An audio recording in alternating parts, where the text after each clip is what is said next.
Welcome to PM7 వార్తలు.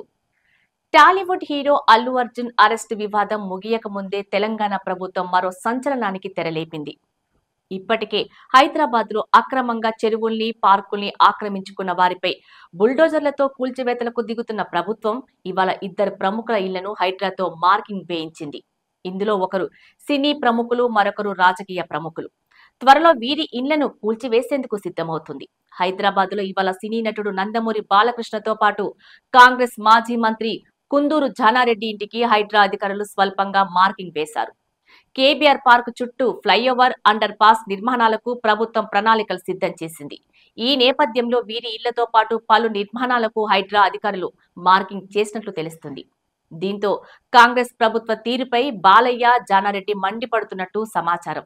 ఇప్పటికే హైదరాబాద్ లో హీరో అక్కినేని నాగార్జునకు చెందిన ఎన్ కన్వెన్షన్ ను హైడ్రా కూల్చివేసింది. దీనిపై కోర్టుకు వెళ్లిన నాగార్జున దాన్ని కాపాడుకోలేకపోయారు.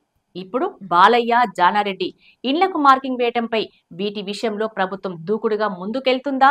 అదే జరిగితే వీరు ఎలా స్పందించబోతున్నారా అనేది ఉత్కంఠగా మారింది. ఇప్పటికే సినీ పరిశ్రమకు చెందిన నాగార్జున, అల్లు అర్జున్ల విషయంలో దూకుడుగా ముందుకెళ్లిన ప్రభుత్వం ఇప్పుడు బాలయ్యకు సంబంధించిన నిర్మాణాలను కూడా టార్గెట్ చేస్తుందా అన్న చర్చ జరుగుతుంది.